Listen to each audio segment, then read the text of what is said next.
ऑगेटिव verbs. ये जो ऑगेटिव verbs का आइडिया है ये आपको बिल्कुल नया लग सकता है, लेकिन ये जो आइडिया है, कॉन्सेप्ट है, ये नया नहीं है। अधिकतर बुक्स इसको मेंशन ही नहीं करते ऑगेटिव वर्ब्स को, लेकिन ये कमाल का आइडिया है, कमाल का कॉन्सेप्ट है। आप वीडियो में इस चीज़ को समझेंगे, ठीक है। तो सबसे पहले तो ये देखिए ऑगेटिव वर्ब्स होते क्या हैं और ये किस तरह से कमाल का आइडिया है। मैं आपको बताऊंगा कि आप जानते हैं कि ऑब्जेक्ट लेने और न लेने के बेस पे दो तरह के वर्ब्स होते हैं। एक तो ट्रांजिटिव वर्ब होता है जो ऑब्जेक्ट लेता है, और एक होता है इनट्रांजिटिव वर्ब जो ऑब्जेक्ट नहीं लेता है। ठीक है, एग्जाम्पल से समझिए इसको कि अगर मैं कहता हूँ कि समवन स्टोल, मैंने अचानक किसी से जाके कह दिया कि समवन स्टोल, यानी किसी ने चुरा लिया, तो अब ये कंप्लीट आइडिया उसको हमने नहीं दिया, कंप्लीट कॉन्सेप्ट नहीं दिया, उसको पता नहीं लग पाया सुनने वाले को कि मैंने क्या कहा। तुरंत पूछेगा चुरा लिया, यार बताओ तो सही उसने क्या चुरा लिया। अब क्या चुरा लिया इसको मेंशन करना पड़ेगा आपको। समवन स्टोल माई पेन, किसी ने मेरा पेन चुरा लिया। तो आपने देखा कि यह जब माई पेन, जब तक मैंने इसको नहीं दिया तब तक इसका आइडिया कंप्लीट नहीं हुआ, सेंस इसका क्लियर नहीं हुआ। तो यह जो माई पेन है ये ऑब्जेक्ट है, ठीक है। ऑब्जेक्ट क्यों आया? इसलिए कि यह जो स्टोल है, स्टील, यह एक ट्रांजिटिव वर्ब है। इसका सेंस आपने देखा क्लियर हुआ जब इसको हमने माई पेन दे दिया। यह जो माई पेन है ऑब्जेक्ट है, किसका ऑब्जेक्ट है? स्टोल यानी स्टील का ऑब्जेक्ट है। तो यह स्टील एक ट्रांजिटिव वर्ब है। ओके, जैसे ब्रेक इसी तरह का वर्ब है, ब्रिंग, कट, राइट, सेल, इसी तरह के वर्ब्स हैं।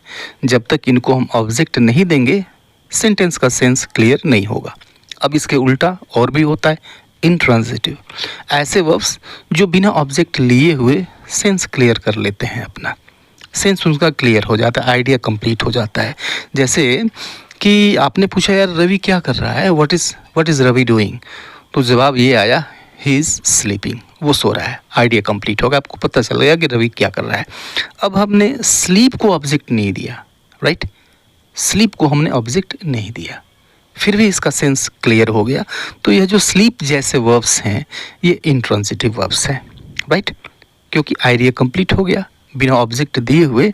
तो ऐसे दूसरे वर्ब्स भी होते हैं, जैसे रन है, वॉक, स्पीक, ये कुछ दूसरे वर्ब्स हैं जो कि इंट्रांजिटिव वर्ब्स हैं, जो बिना ऑब्जेक्ट लिए अपना सेंस क्लियर कर लेते हैं, ठीक है। तो ट्रांजिटिव वर्ब अलग हो गए, इंट्रांजिटिव वर्ब अलग हो गए। लेकिन अब इसमें कुछ ऐसे भी वर्ब्स होते हैं जो कि ट्रांजिटिव भी होते हैं, इंट्रांजिटिव भी होते हैं। आप चाहें तो उनको इंट्रांजिटिव वर्ब की तरह से यूज़ कर लें, आप चाहें तो उसको ट्रांजिटिव वर्ब की तरह से यूज़ कर लें, और आप देखेंगे कि ये दो दो अर्थ देते हैं। एक ही वर्ड जो है ये दो तरह का अर्थ देता है, दो अर्थ देता है। तो वैसे वर्ब्स जो ट्रांजिटिव वर्ब की तरह से भी यूज होते हैं और इंट्रांजिटिव वर्ब की तरह से भी यूज होते हैं, ऐसे वर्ब को हम ऑगेटिव वर्ब्स कहते हैं। चलिए एग्जाम्पल से इसको हम समझ लेते हैं। ये टू ब्रेक ये वर्ब है, इसके दो अर्थ होते हैं। एक तो तोड़ना, राइट, तोड़ना, तो जब तोड़ना यूज़ करेंगे तो कोई डूअर चाहिए, और इसका दूसरा अर्थ होता है टूटना। अब यहाँ पे डूअर की ज़रूरत नहीं होगी, कोई काम अपने आप होगा, हम ये बताएंगे, ठीक है। दोनों के अर्थ में देखिए कि someone broke the chair, someone broke the chair, किसी ने कुर्सी तोड़ दी, ठीक है। अब हमको लिखना है कुर्सी टूट गई, हम डूअर की चर्चा नहीं कर रहे हैं, हमें लिखना है कुर्सी टूट गई। तो द चेयर ब्रोक। अब यहाँ पे एक चीज़ ये देखिए कि इसको हमने ट्रांजिटिव वर्ब की तरह से यूज़ कर लिया, हमने इसको ऑब्जेक्ट दिया द चेयर, और दूसरा हमने इंट्रांजिटिव वर्ब के तरह से यूज़ कर लिया। अब यहाँ पे हमने इसको ऑब्जेक्ट नहीं दिया, फिर भी सेंस क्लियर है। यहाँ पे हम दो बातें देख रहे हैं। पहले सेंटेंस में डूअर इज़ रिक्वायर्ड, ठीक है, अब इस कंडीशन में ये ट्रांजिटिव हो गया। और सेकेंड कंडीशन क्या है कि डूअर इज़ नॉट रिक्वायर्ड, दूसरे सेंटेंस में यहाँ पर ये हो गया इंट्रांजिटिव, राइट। एक दूसरा वर्ड लेते हैं टू टेयर, इसका मतलब हो गया फाड़ना, राइट, फाड़ना जब यूज़ करेंगे ट्रांजिटिव होगा, और फटना, फट जाना, यहाँ पे ये इंट्रांजिटिव हो जाएगा। जैसे शी टोर माई शर्ट, उसने मेरी शर्ट फाड़ दी, ऑब्जेक्ट है शर्ट, ट्रांजिटिव वर्ब की तरह से यूज हुआ, अर्थ निकला फाड़ना, और इसको हमें लिखना है कि मेरी शर्ट फट गई, डूअर की चर्चा नहीं है। मेरी शर्ट फट गई, माई शर्ट टोर, राइट। तो एक चीज़ यहाँ पे गौर कीजिए कि जिन्हें यह कॉन्सेप्ट नहीं पता है, अर्गेटिव वर्ब्स का कॉन्सेप्ट नहीं पता है, फिर वो पैसे में चले जाएंगे, फिर लिखेंगे माई शर्ट गॉट टॉर्न, ऐसे लिख सकते हैं। तो जिनको ये कॉन्सेप्ट पता नहीं है तो भाई क्यों उसको यूज़ करना। अगर कॉन्सेप्ट अर्गेटिव वर्ब्स का आपको पता है तो सिंपली आप लिखिए ना माई शर्ट टोर, मेरी शर्ट फट गई। वहाँ पे पैसिव वॉइस में जाने की कोई ज़रूरत ही नहीं है, क्योंकि टोर टीयर एक ऐसा वर्ब्स है जिसको इंट्रांजिटिवली और ट्रांजिटिवली दोनों तरीके से यूज़ कर सकते हैं, राइट। टू फ्लाई के दो अर्थ निकलते हैं उसी तरह से। टू फ्लाई ये भी अर्गेटिव वर्ब की कैटेगरी का है। तो टू फ्लाई का मतलब हो गया उड़ाना, अब ये ट्रांजिटिव हो गया। उड़ना ये हो गया इंट्रांजिटिव, जैसे ही फ्लाइज अ काइट, वह एक पतंग उड़ाता है। अब देखिए यहाँ पे क्या हो गया, ट्रांजिटिव हो रहा है ना, क्योंकि हम यहाँ पे ऑब्जेक्ट दे रहे हैं। अ काइट ये ऑब्जेक्ट है फ्लाई का, और हम कहते हैं बर्ड्स फ्लाई, चिड़िया उड़ती है। ऑब्जेक्ट यहाँ पर तो दिया नहीं है हमने, बर्ड्स फ्लाई चिड़िया उड़ती है। तो अब यहाँ पर देखिए कि यहाँ पर पहले सेंटेंस में जो चीज़ ऑब्जेक्ट बनकर आया उसी चीज़ को हम यहाँ पे सब्जेक्ट बना दे रहे हैं। एक और सेंटेंस लीजिए और यह चीज़ और क्लियर हो जाएगा। जैसे हम लिखते हैं कि टू मेल्ट का अर्थ हो गया पिघलना, ये भी होता है, और पिघलाना, तो पिघलाना होगा तो ट्रांजिटिव हो जाएगा, और पिघलना ये हो गया इंट्रांजिटिव। तो पिघलाने के अर्थ में देखिए ही मेल्टेड द आइस, यानी उसने बर्फ़ को पिघला दिया। ही मेल्टेड द आइस यहाँ पे ऑब्जेक्ट है, ठीक है। अब चलिए इसको इंट्रांजिटिवली यूज़ करते हैं कि बर्फ़ पिघल गई, द आइस मेल्टेड, राइट।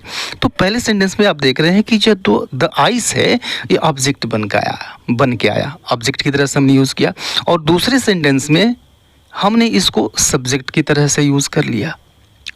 अब ऐसा क्यों हो रहा है? ऐसा हो गया है इसलिए क्योंकि यह एक अर्गेटिव वर्ब है, राइट। अब अर्गेटिव वर्ब का कॉन्सेप्ट आपको क्लियर नहीं है तो फिर क्या करेंगे, आप पैसे में चले जाएंगे। फिर पैसे में क्यों जाना जब आप अर्गेटिव वर्ब पढ़ा हुआ है, आप यह कॉन्सेप्ट मालूम है आपको, तो सिंपली आप एक्टिव वॉइस में यूज़ कर सकते हैं, ठीक है। इस एग्जाम्पल को देखिए कि टू ग्रो, अब इसके भी दो अर्थ, उगना और उगाना ये तो हो गया ट्रांजिटिव, और उगना ये हो गया intransitive, right. Farmers grow crops, यानी किसान फसलें उगाते हैं, राइट। क्या उगाते हैं भाई? फसलें, ऑब्जेक्ट है, ऑब्जेक्ट लिया इसने, ये ट्रांजिटिवली हमने यूज़ कर लिया। अब हमें लिखना है कि इस ज़मीन में फसल अच्छी उगती है, तो उगना ग्रो यह भी अर्थ देता है। Crops grow well in this land, ठीक है। तो यहाँ पे हमने इंट्रांजिटिवली इसको यूज़ कर लिया। अर्गेटिव वर्ब है इसलिए दोनों तरीके से आप यूज़ कर सकते हैं, ट्रांजिटिवली भी यूज़ कर सकते हैं और इंट्रांजिटिवली भी यूज़ कर सकते हैं। इस वर्ब को देखिए कि ये भी एक ऐसा ही वर्ब है, टू क्लोज बंद करना, ठीक है। कोई चीज़ बंद करते हैं आप, और बंद होना ये हैपनिंग है, और बंद करना ये डूइंग है। तो डूइंग अगर है तो ट्रांजिटिव हो गया, हैपनिंग है तो फिर इंट्रांजिटिव हो गया, और दोनों है इंट्रांजिटिवली भी यूज़ कर रहे हैं, ट्रांजिटिवली भी यूज़ कर रहे हैं, मतलब अर्गेटिव वर्ब है। The peon close the gate, चपरासी ने दरवाज़ा बंद कर दिया, गेट बंद कर दिया, ओके। ट्रांजिटिवली हमने यूज़ कर लिया, ऑब्जेक्ट दिया इसको हमने, the gate. The school closes at 12:30 PM, यानी स्कूल 12:30 पे बंद हो जाता है, ये हैपनिंग है, राइट। यहाँ पे डूअर को नहीं दिखाया गया, डूअर की हमको ज़रूरत नहीं पड़ी, अर्गेटिव वर्ब है, राइट। ऐसा ही वर्ब एक आध वर्ब देखते हैं कि टू बर्न है, टू बर्न, तो टू बर्न का अर्थ हुआ जलाना और जलना, ये दो अर्थ हैं। तो जलाना ऑब्जेक्ट चाहिए यहाँ पे, और जलना यहाँ पे ऑब्जेक्ट नहीं चाहिए आपको। जैसे the fire burned the whole village, यानी आग ने पूरे गांव को जला दिया, राइट। क्या जलाया भाई? पूरा गांव, ऑब्जेक्ट है। और द विलेज बर्न्ड, गांव जल गया। अब गांव जल गया, यहाँ पे ऑब्जेक्ट तो हमने दिया नहीं, लेकिन सेंस क्लियर है, ठीक है, अगेटिव वर्ब है। यहाँ पर देखिए टू सेल, टू सेल का मतलब दो, यहाँ पर भी दो अर्थ निकलता है, बेचना और बिकना। बेचना ट्रांजिटिव वर्ब हो गया और बिकना ये हो गया इंट्रांजिटिव वर्ब। कैसे यूज़ कर रहे हैं देखिए इसको, he is selling his house, he is selling his house, वह अपना मकान बेच रहा है, वो अपना मकान बेच रहा है। तो अब यहाँ पर देखिए बेच रहा है, क्या बेच रहा है भाई, अपना मकान, ये ऑब्जेक्ट है, ट्रांजिटिवली हमने यूज़ कर लिया। हमको अब लिखना है कि उसका मकान बिक रहा है। अब उसका मकान बिक रहा है, जिनको अगेटिव वर्ब का आइडिया नहीं पता है, इसका कॉन्सेप्ट नहीं पता है, तो फिर पैसे वैस में चले जाएंगे, फिर लिखेंगे his house is being sold. लेकिन हमको पता है कि सेल ये अगेटिव वर्ब है, तो अब दोनों तरह से यूज़ कर सकते हैं।